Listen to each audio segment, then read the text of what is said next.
Hello, friends and family who aren't actually family, they're just friends or family who watch my stuff.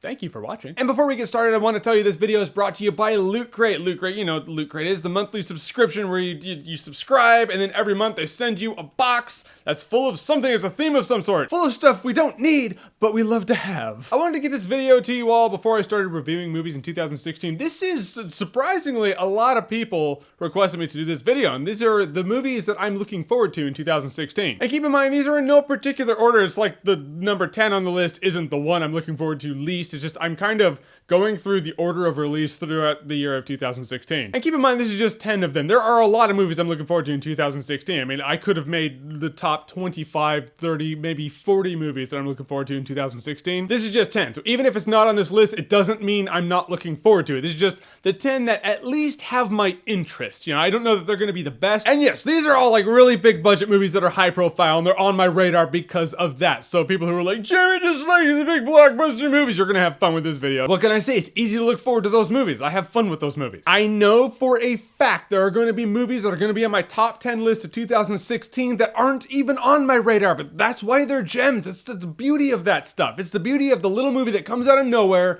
that's not on your radar. It's like, hey, boom, I was great. But by definition, I'm not even gonna know about those movies at this point. So sit back, relax, and try to have fun with this video. Have fun with this list. Alright, so January, we know January is full of shit. I'm not gonna count The Revenant because The Revenant's ultimately a 2015 movie. So moving on to February. February 12th. Deadpool comes out. I'm looking forward to this because a lot of people have wanted a Deadpool movie for a very long time. And we didn't really get Deadpool in X-Men Origins Wolverine, but we all were like, Ryan Reynolds is a good choice for Deadpool. That's just not him. And now Deadpool, the marketing for Deadpool, first of all, has been fantastic. It looks like they're doing Deadpool how they should dead the pool, and now we're actually getting Deadpool. If this Deadpool movie sucks, I don't think there's going to be another mulligan. I think we just kind of lay Deadpool to rest, but if it is as kick-ass as I hope it is, a lot more Deadpool stuff. I just want to see him break that fourth wall. I want to see Deadpool grab a boom mic, I'm telling you, off screen and just beat someone to death with it. Next one on the list, March 25th, that's right, Batman vs. Superman. I really want to see this. The first trailer I enjoyed.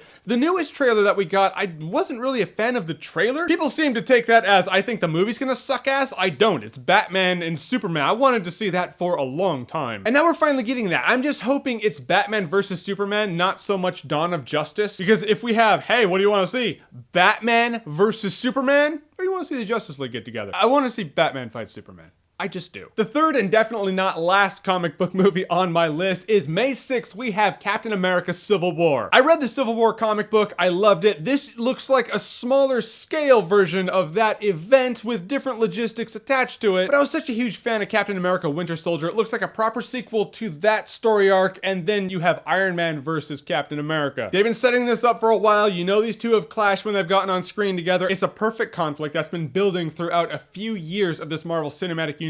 Now we get to see it come to a head. I really feel like someone's gonna die in this movie. I just don't know who. And then May 27th, we have X-Men Apocalypse. I have been a fan of the Bryan Singer X-Men movies since X-Men 1. Days of Future Past showed me he has not lost his touch, and it even served as a way to just kind of scrub away the crappy X-Men movies that we don't want to remember. And I know people have complained about how Apocalypse looks in this movie. Say what you want about how Apocalypse looks. The fact is Oscar Isaac is a kick-ass actor, and I think he's gonna be great as Apocalypse. Bryan Singer is a great X-Men director. I think he's gonna do great in directing this newest installment in the X-Men franchise. Interesting thing, Deadpool comes out before X-Men Apocalypse and Colossus is in Deadpool. So, I mean, it does show that Deadpool and X-Men do take place in the same universe. I wonder if Deadpool somehow is probably not going to play into it at all, but be interesting if he does. All right, on June 10th, we have Warcraft. Now, the trailer to Warcraft, it was interesting enough. It wasn't mind-blowing, but I am interested in the movie. Like I said, this is a list of movies that I either think look great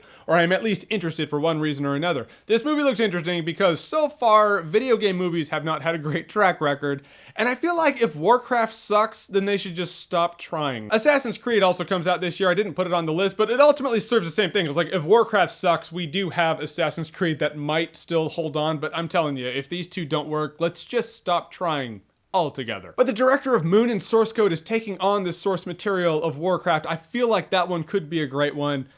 Fingers crossed. June 17th, 1 week after Warcraft, we now have Finding Dory. All right, Pixar sequel. I mean, Cars 2 is probably my least favorite Pixar movie ever. But I feel like with Finding Dory, it's coming out, what, a decade after Finding Nemo? I feel like they really do feel like they have a story to tell with this one. The Toy Story sequels were great. I hope this goes the route of the Toy Story sequels and we walk out of that going, holy crap, that was fantastic. Oh my God, I loved it. Again, it's a fun thing about doing lists like this. We don't know. It's not like I've seen a trailer for Finding Dory. Watch, Finding Dory trailer comes out as I'm editing this. I just know Finding Nemo is great, and so I'm hoping that translates into the world of Finding Dory. All right, August 5th, bring on the Suicide Squad. I want to see this for one. It's really funny about Suicide Squad. It's like they're building up the dawn of justice. The Avengers took a few movies to get going, and then we finally got an Avengers movie. It's like Suicide Squad's like, yeah, they're kind of the assholes, so we can just kind of start it out with them. I really want to see this group of criminals come together and work for Argus, and they have to take out the Joker, played by Jared Leto. I think Margot Robbie looks awesome as Harley Quinn, and I'm a huge Joker fan. There you go. So I want to see Jared Leto's take on the Joker. I think he's a great actor for the role. There are theories going around, like maybe he's Jason Todd, and I'd almost be fine with that. I feel like anything's possible with the Suicide Squad, and you know, we have a new Joker.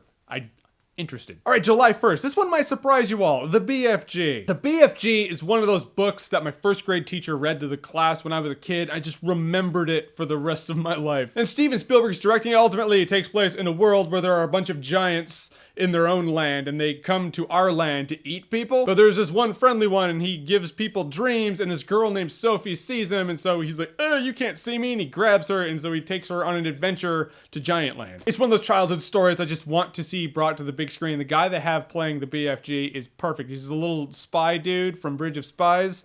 Even if the movie's horrible, I'm probably still gonna profess that he's perfect as the BFG. November 4th, Doctor Strange. I was already interested in Doctor Strange, then they got Cumberbatch to be Doctor Strange. I love Cumberbatch, so I was like, all right, now I'm more interested in Doctor Strange is magic. I mean, we have the Marvel Cinematic Universe. They kind of established that, all right, we kind of imbue people with magic in Age of Ultron. I don't know if they're going that route or that he legitimately finds legit magic. But you saw that one promo picture of Cumberbatch as Doctor Strange, and more than any other promo pic I've ever seen of anyone in a very long time, I was like, that is Stephen fucking Strange. That is a legit pic. And ever since that picture came out, it was just on the forefront of my 2016 list. And we're killing off this list with one you knew was coming. This is Rogue One. I don't know if it's Rogue One or Star Wars Rogue One. Point is, Rogue One is the beginning paragraph of the opening crawl of the original Star Wars. It says something like, it's a period of civil war, rebel starships striking from a secret hidden base have won their first victory against the evil galactic empire, something to that effect. And they get the plans of the Death Star. I'm looking forward to seeing a war movie set in the Star Wars universe, and these people who just come across these Death Star plans and they're like, oh my God, we have to get these to the princess. And I am hoping for the big scenario, folks. I'm hoping for that one where these two people or one person has to get away with the plans and the rest of them just hold the line and take out as many stormtroopers as they can and sacrifice themselves so that one person can get away with the plans and bring it to the rebels. I want to cry. I want to weep. I want to walk out of there not being okay for like a week. I want to be that destroyed by the end of this movie. And yes, but that means when the trailer drops for this movie, the Star Wars curtain cape is coming back. I'm going to snap that baby on. I'm gonna tie it around my neck. I'm gonna talk about the trailer. And oh my God, time flies. Those are 10 movies that I'm looking forward to in 2016. Now, those, again, I'm looking forward to about 30 movies, but those are the 10 that I kind of picked for one reason or another. Kind of illustrates what I'm looking forward to in 2016. I mean, I'm still looking forward to Ghostbusters. I'm looking forward to Assassin's Creed. I'm looking forward to quite a few movies that weren't on this list, but you know, time is time and numbers are numbers, and I wanted to keep it at 10. And remember, this video is brought to you by Loot Crate with the theme of invasions. This month's theme is invasion. The monsters and aliens that invade us, try to destroy us or enslave us, and the soldiers that fight them off. The Corporal Hickses that live through the movie only to die in the third one before the credits even roll. You can enter promo code Jeremy Jahns and save yourself 10%. Everyone loves saving themselves some 10%. But I have a link below that'll take you to Loot Crate, and you can subscribe to your Loot Crate. Participate in the invasion. All right, guys, so what 10 movies or 15 or 20 or whatever, what movies are you looking forward to in 2016? Whatever they are, comment below, let me know. And as always, if you like what you've seen here and you want to see more, click right here to see more.